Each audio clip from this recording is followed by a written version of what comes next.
जय हिंद। पता है, एनालिसिस करने का मन या ट्रेड करने का मजा तब आता है जब आप कन्विक्शन के साथ किसी चीज को होल्ड करो और भाई आपके लेवल्स डॉट टू डॉट मिल जाए। दुनिया कुछ भी बोलती रहे कि भाई यहां पर रिवर्सल आ रहा है, ग्रीन कैंडल बन रही है, ये तो डाउन गिर रहा है, बट अगर आप अपनी स्टडी में बिलीव रखोगे तो कुछ भी पॉसिबल है। हो सकता है भाई एक दो ट्रेड गलत भी जाए and that is totally fine. ऐसा नहीं है कि आप 10 के 10 ट्रेड लोगे तो वो बिल्कुल सही जाएंगे, एक दो गलत जाने भी चाहिए ताकि इंसान ओवर कॉन्फिडेंट ना हो जाए।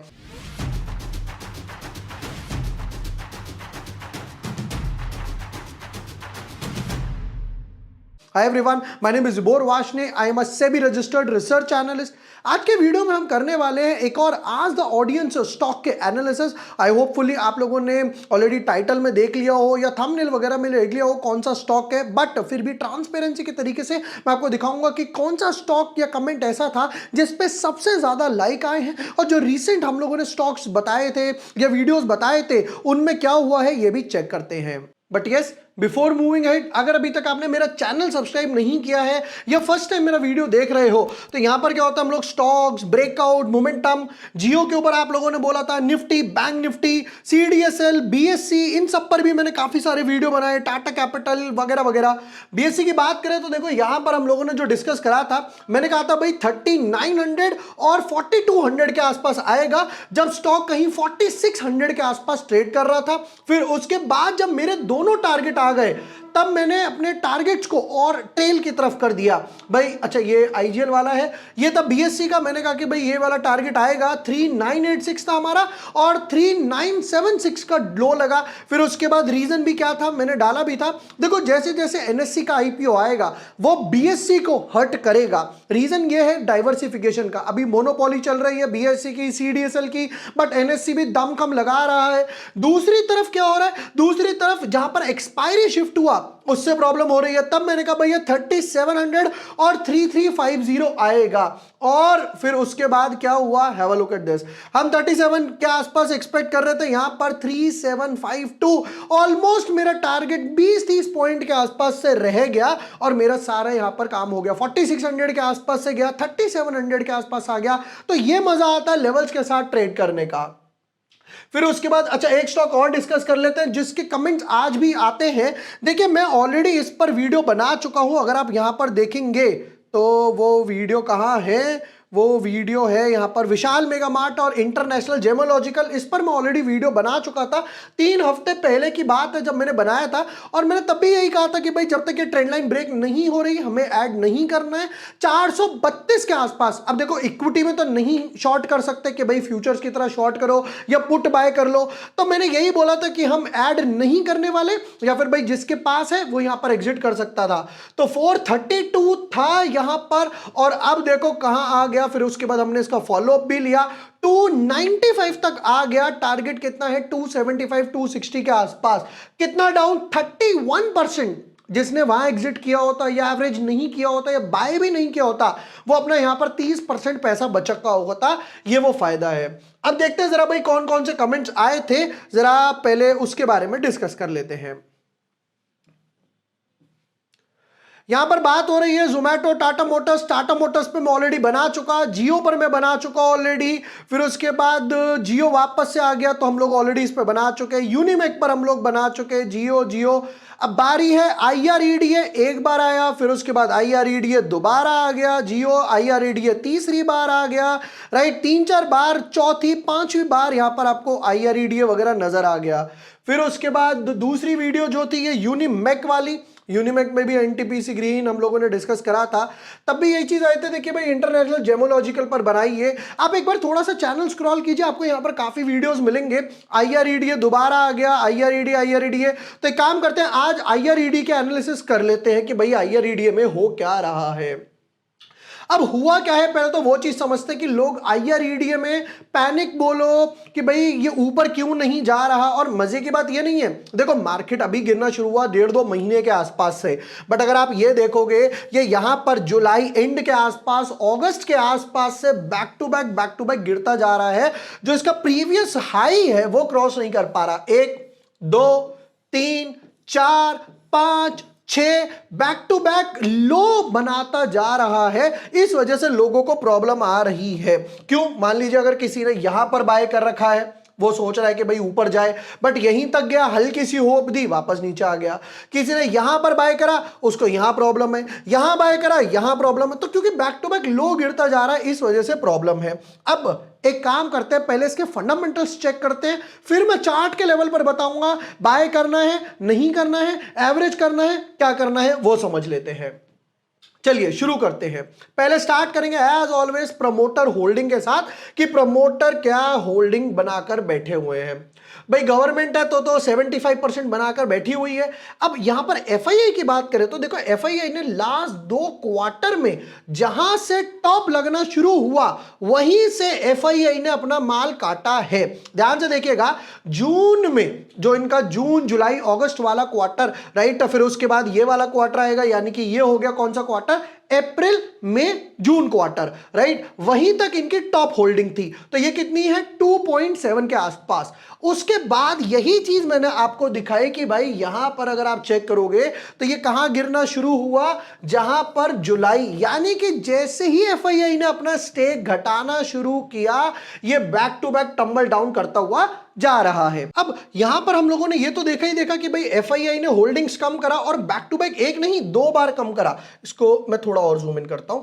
अगर आप यहां पर देखोगे 2.7 था, फिर उसके बाद ये 2.0 हुआ, फिर उसके बाद और कम करके यहां से 1.85 कर दिया। तो हल्का हल्का टाइनी सा स्टेक घटाया है। और जब आप देखोगे एफआईआई ने यहां से बढ़ाया भी था, यानी मार्च से जून के आसपास बढ़ाया था, तो इन्होंने क्या करा था, लिक्विडिटी इनकैश करी थी, जिसकी वजह से आप देखोगे यहां से हैव अ लुक, ये वो मार्च से लेकर था, यहां से लेकर यहां तक एक रैली आई। तो एक चीज क्लियर है, एफआईआई बढ़ाते हैं तो बढ़ जाता है, एफआईआई घटाते हैं अपना स्टेक तो यहां पर घट भी जाता है। इसको भी हटा देते हैं, इसको भी हटा देते हैं, और मैं काम करता हूं, इसको भी हटाता हूं, इसको भी हटाता हूं।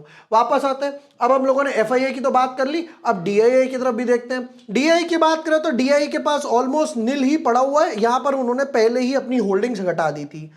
पब्लिक होल्डिंग की बात करी जाए तो भाई पब्लिक होल्डिंग में कोई मेजर सामने नहीं आ रहा। अब आते हैं इसके क्वार्टर रिजल्ट्स और बैलेंस शीट पर।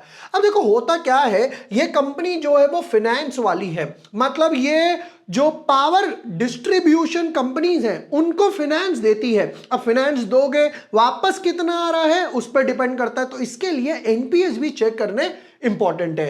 पहले तो इनकी कंपनी की सेल्स क्वार्टर रिजल्ट्स चेक करते हैं। 1200, 1300, 1500, 1600, 1670, तो सेल्स तो बढ़ती हुई जा रही है, ग्राफ ऊपर की तरफ जा रहा है, ये तो बहुत अच्छी बात है। बट बचाते कितना हो इसमें, वो इंपॉर्टेंट फैक्टर है। उससे भी मोस्ट इंपॉर्टेंट फैक्टर क्या है, ये देखो, इंटरेस्ट। ये क्या करते हैं, पहले पैसा बाहर से उठाते हैं, फिर उसको आगे बेच देते हैं, जो बीच का मार्जिन होता है वो खा लेते हैं। जैसे कि एक बैंक बोलो, फाइनेंशियल इंस्टीट्यूशन बोलो, वो काम करता है। बैंक्स में क्या होता है, डिपॉजिट्स होते हैं, इनमें डिपॉजिट्स वगैरह नहीं होते। जैसे कि आप बजाज फाइनेंस ले लो, जियो फाइनेंस ले लो। यहां पर प्रॉब्लम क्या आ रही है, वो वाला, ये वाला कॉलम देखना, सॉरी इसके ऊपर वाला, not this one, this one. 750, 850, 970, 1030, 1032, तो सेल्स बढ़ रही है। यहां पर इंटरेस्ट, इनको भी पैसा उठाना पड़ रहा है, तो ये भी इंटरेस्ट आगे ज्यादा पे कर रहे हैं, जो थोड़ा सा प्रॉफिट को इंपैक्ट कर रहा है। ये है प्रॉफिट का कॉलम। 335, 337, 380, 387, टाइनी सा बड़ा, और 425 करोड़। अब देखो सेल्स बढ़ी एक अच्छे खासे मार्जिन से, सेल्स 1200 से लेकर 1600 के आसपास आ गई, ऑलमोस्ट 33% के आसपास की सेल्स बढ़ी। बट अगर प्रॉफिट की बात करी जाए, 325 से लेकर 425 तक गया, यानी प्रॉफिट उस हिसाब से नहीं बढ़ा। समझ आता है, फिक्स्ड कॉस्ट वगैरह भी है, बट प्रॉब्लम सबसे बड़ी कहां आ रही है, एक तो इंटरेस्ट कॉलम। एनपीएस की तरफ भी आते हैं, बैलेंस शीट देखेंगे पहले जरा। कंपनी की बैलेंस शीट पर नजर मारते हैं, क्योंकि भाई देखो अभी आईपीओ आया था तो उन्होंने फंड्स वगैरह भी रेस करा है। जो यहां पे कहां ट्रिगर कर रहा है वो देखो, लॉन्ग टर्म लाइबिलिटीज जो थी 28 से 14 हो गई, और 14 से 21 हो गई। ये जो 14,000 करोड़ से 21,000 करोड़ का सफर है, यहां पर कंपनी इंटरेस्ट ज्यादा भर रही है। अब इसके लिए चलते हैं जरा इसके एनपीएस वगैरह पर कि भाई एनपीएस वगैरह क्या बोलते हैं। दिसंबर, फिर उसके बाद जून क्वार्टर और अब 2024 आ गया। तो देखिए ये है ग्रॉस एनपीए, ये हो गए नेट एनपीए। ग्रॉस एनपीए वो होते हैं जहां पर 3 बार बोल दिया भैया पैसा दे दे पैसा दे दे पैसा दे दे, उसने लगातार अपनी 3 ईएमआई बोलो इंस्टॉलमेंट बोलो मिस कर दी है, तो वो ग्रॉस एनपीए में जाता है। जब रियलाइज हो जाए ये पैसा ही नहीं देने वाला कि भैया जयराम जी की मैं पैसा नहीं दूंगा, तो उसको उठा के नेट एनपीए में डाल दिया जाता है। अब जरा यहां पर समझते हैं। अब इसको मैं ऐसे समझाता हूं, जितना ज्यादा ये नंबर होगा उतना बुरा है, उतना बुरा है। Net profit, gross profit, percentage wise जितना ज्यादा होगा वो उतना अच्छा है। बट ये जो एनपीएस है, मतलब इसको ऐसे समझो, आपने 1000 रुपए दिए, उसमें से 10 रुपए है वापस नहीं आए, आप कहोगे भैया 1% पैसा है जो वापस नहीं आया, 10 रुपए वापस नहीं आए।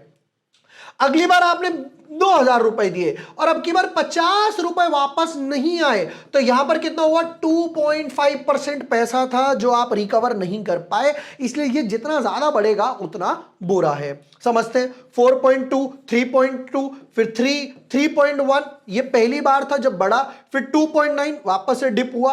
अब अगर आप लास्ट के 3 बारी का देखोगे तब आपको आइडिया थोड़ा सा लगेगा कि यहां पे प्रॉब्लम आनी क्यों शुरू हुई। Have a look at this last के 3 बारी का। 2.9, 2.9 फ्लैट है और 2.6 हो गया। एकदम से ये जो आईआरईडीए के एनपीएस में जंप आया, ये पैसा रिकवर नहीं कर पाए। 0.9 से बढ़कर हो गया 1.0 और 1.0 से सीधा 1.5 के आसपास। ये देख रहे हो, मतलब 50% एनपीएस बढ़ गए इन टर्म्स ऑफ परसेंटेज अगर देखा जाए।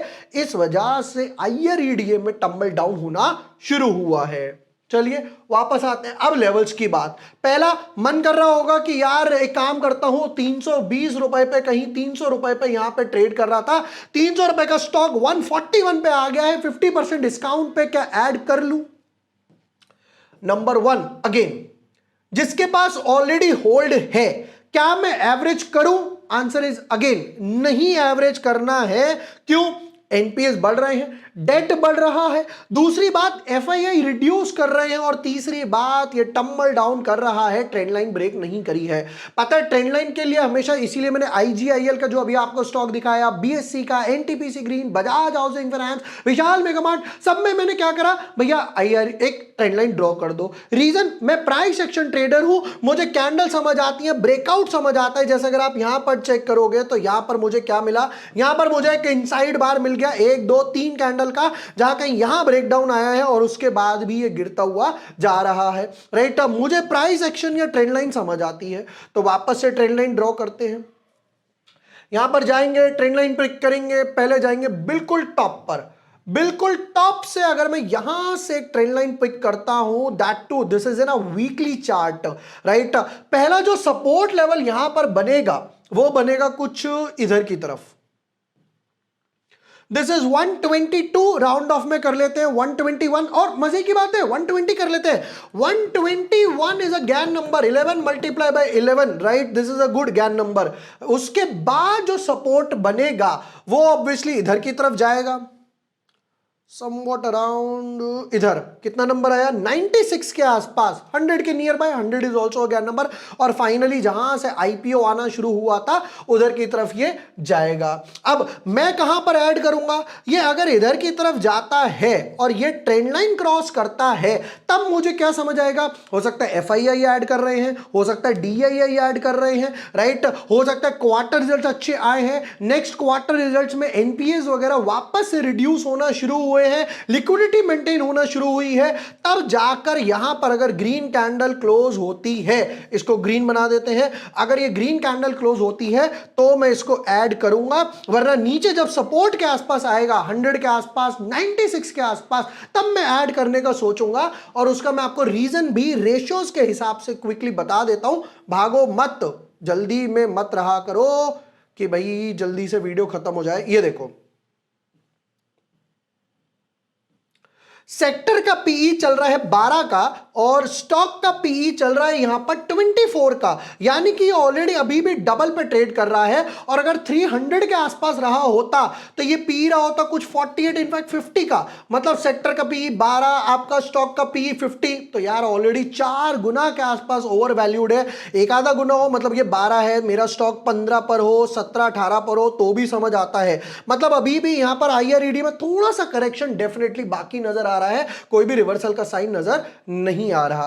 मोस्ट इंपॉर्टेंट, अब लोग पूछते हैं कि भाई इसका फॉलोअप कैसे आएगा, जैसे इंटरनेशनल जेमोलॉजिकल, बीएससी, तो जैसा मैंने आपको ट्विटर पे दिखाया तो वो मैं ट्विटर पे डालता हूं। हमारा फ्री टेलीग्राम चैनल है जहां पे 1.5 लाख लोग हमारे साथ जुड़े हुए हैं, बिल्कुल फ्री है, जिसका लिंक मैं आपको डिस्क्रिप्शन और पिन कमेंट में दे देता हूं। आप वहां जाइए, ज्वाइन कीजिए, वहां पर आपको ऑप्शन कॉल्स, स्विंग ट्रेड्स वगैरह हो गए, मोमेंटम स्ट्रैटेजीज, इस टाइप के फॉलोअप जब आते हैं कि कहीं कहां पर बाय करना है वो सब भी मिल जाएगा। ज्वाइन कीजिए हमारी कम्युनिटी।